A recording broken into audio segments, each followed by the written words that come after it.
Hey y'all, just pre-recorded the morning report for Wednesday, uh, May 13th, and I was just sort of scrolling through some stuff as I was doing it and beforehand, and I wanted to comment on this one more time. I don't know if I'll comment on this again until we get some further development in the case, but I am incredibly dismayed by the back and forth and the attitude of some supposed black conservatives. And I'm going to say this, and I don't want to, the last thing I want to do is pick a fight with Blexit. The last thing I want to do is pick a fight with Candace Owens. The last thing I want to do is pick a fight basically with anybody, especially with people I agree with, 80% of the time. But there are some folks who are just wrong. You know, some of y'all are making me agree with people like D.L. Hughley, where only in America are black people so often the prime suspect in their own deaths. Is just it's just ridiculous. And other than yelling at people and platitudes and black on black crime and heyjackass.com, some people are going to have to come more correct with how'd you get here and why are you saying these things? Candace Owens, why are you saying these things? Because the fact of the matter is, in the Ahmed Arbery case, those two people didn't know that this person had done anything wrong. They didn't know. They were guessing. And they weren't law enforcement officers. The elder was a law enforcement officer, but he wasn't then. I don't understand. All this videotape of context is coming out, and that doesn't have anything to do with what happened.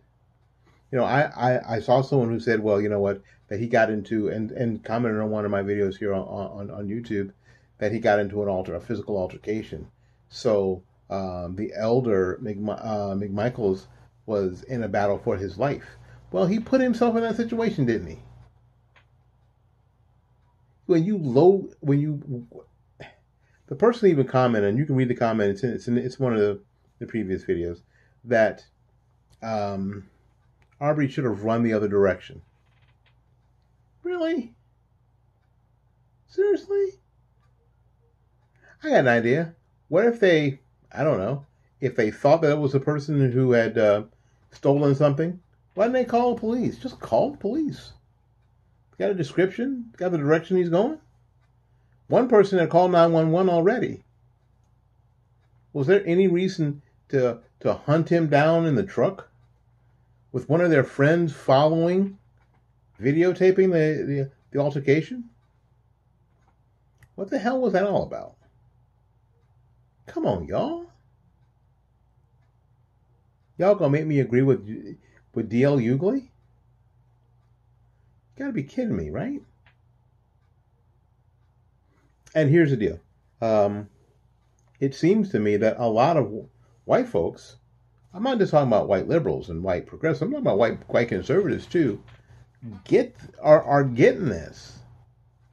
They're understanding this. That this was a miscarriage of justice, and that McMichael should have been arrested initially and charged with this crime, and they'd be well on their way to, whatever the Georgia justice system has for them, which I hope is at least jail time. Bringing up the guy's past is just I don't know, it's a Bush move, so it's bullcrap. Even if, I said this before, even if he looked into that house under construction, even if it was trespassing, even if the penalty for trespassing is not death, the penalty for stealing some rolls of copper is not death. And at the time, they didn't have any idea that he had done anything. Except maybe walk across that yard and look into a house under construction, which I guess may be technically trespassing. He was on property that didn't belong to him. But the penalty for that isn't death. I think Michaels were wrong and should be found guilty, in my opinion. And just my opinion, and I'm not an attorney, and I don't play one on the radio either. But in my opinion, they should be found guilty of felony murder, unlawful detainment, and should do some jail time. Doesn't seem like it's that hard. My name is Willie Lawson of Fight Back 2020. Till we see you again, go out there and learn something, love somebody, and for goodness sake, gotta take care of yourself. We'll see you when we see you. Peace.